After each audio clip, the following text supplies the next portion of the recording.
Hi friends, welcome back to the channel and it's me Kusma. Welcome to this new video. మరొక daily బ్లాగ్తో మీ ముందరికైతే వచ్చేసానండి. ఈరోజు అయితే సన్నజాజులతోటి చక్కగా అలంకరణ చేశాను. చాలా బాగుంది కదా, వాసన అయితే ఈవినింగ్ దాకా ఉన్నదండి. సో పదండి వ్లాగ్లోకి అయితే వచ్చేద్దాము. ఈరోజు ఏంటంటే ఈ వ్లాగ్ అంతా కూడాను మా పెళ్లి రోజు అండి, 21st యానివర్సరీ అనమాట.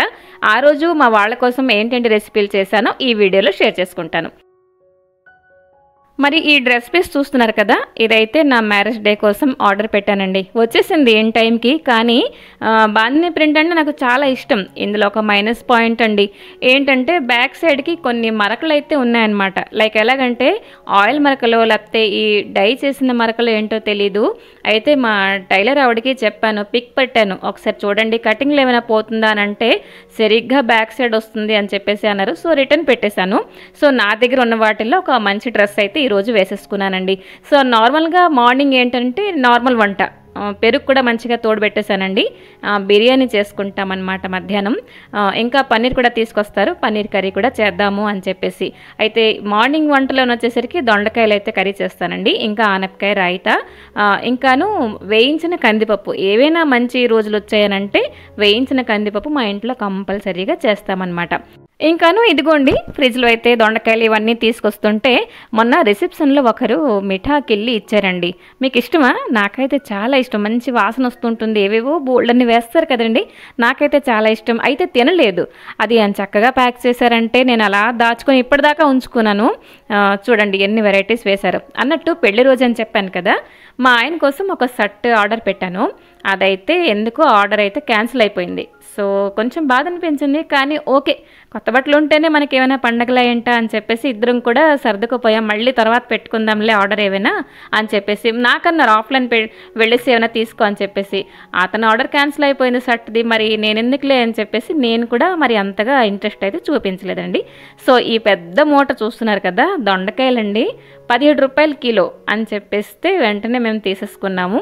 పై చోట వేరే చోట్ల చూస్తే కిలో దొండకాయలు 35 రూపాయలు, 40 రూపాయలు అంటున్నారు. మరి ఇంత పెద్ద పెద్ద దొండకాయలు 17 రూపాయలకు వచ్చేసాయి, ఎంత లక్కీ కదా అని చెప్పేసి అనుకున్నాము. కానీ 17 రూపాయలకి తగ్గట్టుగా దొండకాయలే వచ్చేయండి. మొత్తం అన్నీ పండిపోయాయి అనమాట. అప్పుడు నవ్వుకున్నాం కూర్చొని, ఎప్పుడూ కూడా చవగ్గా ఇచ్చేస్తాము, బోల్డ్ అన్ని ఇచ్చేస్తామంటే అస్సలు పరిగెట్టకూడదు, లోభం అస్సలు పనికిరాదండి. ఇదొక పెద్ద లెసన్ మనం నేర్చుకోవాలి. సో ఇదిగోండి మొత్తం ఫస్ట్ అయితే చూస్తాను, ఎప్పటికీ నాకు తెలియదు కట్ చేసిన దాకా, కానీ కట్ చేసినప్పుడు తెలిసింది చాలా మటుకు పండిపోయాయి. అయితే ఈరోజు చెప్పాను కదా వేయించిన కందిపప్పు. సో కాబట్టి ఆనపకాయ అయితే కుక్కర్లో వేసేసాను, కొంచెం సాల్ట్ వేసి రాయితా చేస్తానండి. ఇక్కడ చూడాలి, నేను ఒక్కొక్క దొండకాయ తరుగుతుంటే నవ్వుకుంటున్నాను అనమాట. ఇవి పండిపోయాయి, అవి పండిపోయాయి, మరి ఏంటి తినడానికి మిగులుతాయా లేదా అని చెప్పేసి అన్నట్టుగా. పండిపోయిన దొండకాయలు పచ్చడి చేసుకోవచ్చు, నాకే కాదండి మా ఇంట్లో ఎవరికి కూడా దొండకాయ పచ్చడి అంత ఇష్టం ఉండదు. కాబట్టి ఎందుకు ఉత్తనే పప్పులు అవన్నీ వేస్ట్ అవుతాయని చెప్పేసి దొండకాయలు అలా జల్లేసామన్నమాట. సో ఎప్పుడూ కూడా నో లోభం. సో ఇదిగోండి ఇంకా మధ్యాహ్నం అయితే చెప్పాను కదా బిర్యానీ చేస్తాను అండ్ పన్నీర్ కర్రీ చేస్తాను, అలాగే పన్నీర్ బాల్స్ తోటి పరవాణం చేస్తానండి. ఈ 3 స్పెషల్ అనమాట. సో బిర్యానీ ఎక్కువగా ఏంటి షూట్ చేయలేదండి, ఇంతకు ముందర మన వ్లాగ్స్లో షేర్ చేసేస్తానని చెప్పేసి. సో పెళ్లి రోజు అని చెప్పాను కదా, 21st యానివర్సరీ, 20 సంవత్సరాల తలక జర్నీ అండి. ఏవైనా నేను సజెషన్ ఇస్తానా అని అంటే పెద్దగా ఏంటి ఇవ్వలేను. ప్రతి ఒక్క రోజు మనకి ఒక్కొక్క లెసన్ లాగే ఉంటుంది, మనం నేర్చుకుంటూ ఉండాలన్నమాట. ఒక్కటి ఏంటంటే కొంచెం సర్దుకుపోవాలి. ఎవరైనా ఇద్దరు కూడాను సర్దుకుపోతేనే కొంచెం హ్యాపీగా ఉండగలుస్తాము అని చెప్పేసి ఇదే నేను నేర్చుకునేది. సో ఇంకా ఉల్లికారం దొండకాయల కోసం రెడీ చేసేస్తానండి. ఈ లోపల ఆనపకాయ అయితే ఉడికిపోయింది. ఉల్లికారం కోసం జార్లోని ఉల్లిపాయలు, వెల్లుల్లి, జీలకర్ర, రెడ్ చిల్లీ పొడి ఇవైతే మిక్సీ పెట్టేసాను. దొండకాయలు అయితే కొంచెం సాల్ట్ వేసేసి ఒక్క సీటీ వచ్చిన వరకు ఉంచానండి. లేకపోతే ఇవి ఉడికించకపోతే అస్సలు పనికిరావు, అలాగున్నాయన్నమాట. చెప్పాను కదా అన్నీ కూడా పండిపోయాయి అని చెప్పేసి. సో ఇంకా ఇదిగోండి రాయితా కోసం అయితే కొంచెం పచ్చి కొబ్బరి, కొంచెం ఆవాలు మిక్సీ పట్టేస్తాను, కొంచెం గ్రీన్ చిల్లీ, ఇంకా ఉడికించిన ఆనపకాయ ఉంది కదా అది కూడాను కలిపేసి పేస్ట్ అయితే చేసేస్తానమాట. ఈరోజు ఆనపకాయ కొంచెం వేడిగా ఉన్నప్పుడు మిక్సీ పట్టేస్తానండి. మొత్తం నా పైనంతా అంటే ఫేస్ పైనంతా కొంచెం తుళ్ళిందనమాట. సో ఎప్పుడు కూడా వేడిగా ఉంటే మనం అస్సలు మిక్సీ పట్టకూడదు. సో ఇదిగోండి రాయితా కూడా రెడీ అయిపోయిందనమాట. అండ్ పెరుగు బిర్యానీ కోసం తోడుపెట్టాను, అందులో కాస్తంత తీసేసి మన రాయితాలో అయితే వేస్తానన్నమాట. ఈరోజు ఆనపకాయ రాయితా అండ్ దొండకాయ ఉల్లికారం అన్నీ కూడా మంచిగా కుదిరేయండి. రెసిపీస్ అన్నీ కూడా మంచిగా అయితే చాలా టేస్టీగా వచ్చాయన్నమాట. ఇంకా రాయితాలో కొంచెం తాలింపు వేయలేదండి, తర్వాత వేసేస్తాను. ఇంకా కర్రీ కూడా రెడీ అయిపోయింది. ఉల్లికారం పెట్టేసరికి ఎక్కడలేని రుచి వచ్చేసిందండి. దొండకాయలు కూడాను, అంటే కర్రీ కూడా చాలా బాగా వచ్చింది. కొంచెం క్వాంటిటీ తగ్గింది ఓకే, బట్ టేస్ట్ అయితే అదిరిపోయింది. ఇదిగోండి వేయించిన కందిపప్పు అని చెప్పాను కదా, మా వాళ్ళైతే ఇందులో నెయ్యి ఇంకా పంచదార వేసుకొని తింటారు. నేను ఆ పంచదార వేయడానికి అంత ఇష్టపడను. ఇంకా ఇదిగోండి పన్నీర్ కొంచెం రెడీ చేసి ఉంచాను అనమాట. ఒక 2 ప్యాకెట్లు పాలండి, కొంచెం మంచిగా మరిగించేసి వాటర్ ఏంటి కలపకుండా కొంచెం వినేగర్ వేసేసి అలా కలుపుతుంటే ఈ మాత్రం పన్నీర్ అయితే బయలుదేరింది.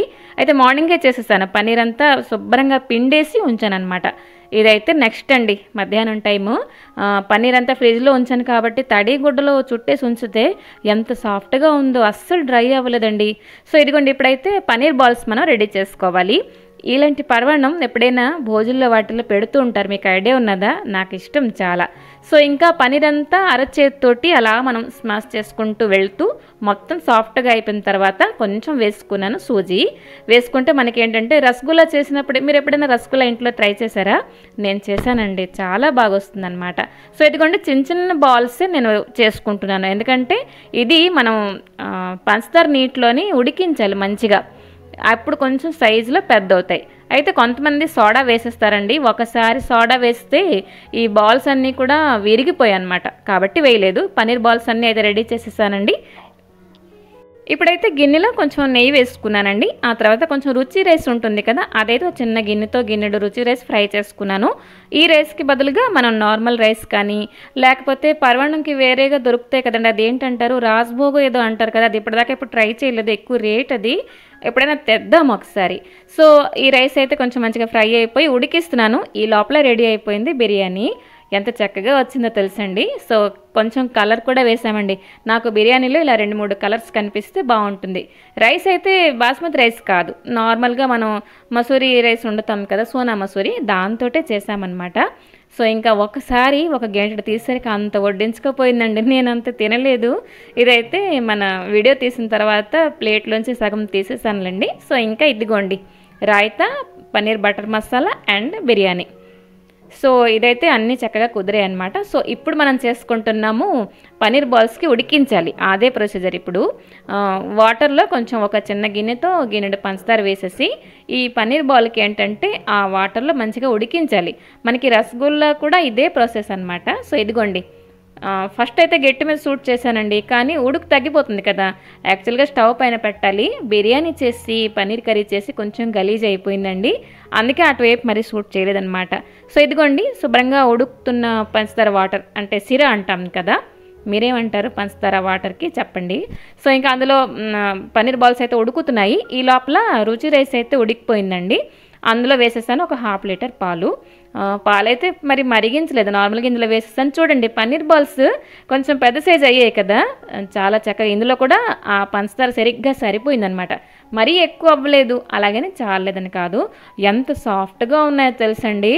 ఒక్కసారి మీరు ఇలా ట్రై చేయండి, అసలు చాలా బాగున్నాయి. ఇలాగే మనం తినేయొచ్చు, రసగుల్లాలు ఇదే ప్రొసీజర్ కదా. సో ఇదిగోండి ఇవైతే రెడీ అయిపోయి, ఇంకోవైపు మనకి నార్మల్ పరమాన్నం కూడా రెడీ అయిపోయిందనమాట. ఇప్పుడు మనం ఈ షుగర్ వాటర్ నుంచి మన రసగుల్లాలు ఏవైతే ఉన్నాయో అవి తీసేసి మనం నార్మల్గా పరమాన్నంలో వేసేయాలన్నమాట. వేసేసిన తర్వాత మరొక 2-3 ఉడుకులు వచ్చేదాకా ఉంచుకోవాలండి. ఆ తర్వాత కొంచెం ఫ్రై ప్యాన్లోని నెయ్యి వేసి కొంచెం కాజు ఒక్కటే వేసానండి, ఆ కాజు ఫ్రై చేసి ఉంచాను అనమాట. సో ఇదిగోండి బోల్డ్ అన్ని పన్నీర్ బాల్స్ వచ్చాయి. అండ్ దీనికే మన రసమలై కూడా చక్కగా ఇలా చేసుకోవచ్చు అన్నట్టు. మన వీడియో కనుక నచ్చినట్లయితే, మీలో ఎవరైనా ఫస్ట్ టైం చూస్తున్నట్లయితే లైక్ చేయడం మాత్రం మర్చిపోకండి, అలాగే సబ్స్క్రైబ్ చేస్తారని మనస్ఫూర్తిగా కోరుకుంటున్నాను. అయితే 2 ఇలైచీ, కొంచెం పంచదార, అలాగే కొంచెం మిల్క్ మేడ్ కూడా వేసేసి మరొక 2 నిమిషాలు అయితే ఉడికించానండి, అంతే. ఆ తర్వాత దింపేసి దేవుడి దగ్గర నైవేద్యం అయితే పెట్టేస్తాను అనమాట. అంటే బిర్యానీ పన్నీర్ కర్రీ ఎలాగో మనం దేవుడి దగ్గర పెట్టాం కదా. సో ఇదిగోండి పరమాన్నం అయితే రెడీ అయిపోయింది. సో సరేనండి, ఈ వ్లాగ్ నచ్చిందా లేదా తప్పకుండా కామెంట్ చేయండి, నచ్చకపోయినా కామెంట్ చేయండి. మరొక మంచి వీడియోతో మీ ముందరికి వస్తాను. Till then take care and bye bye.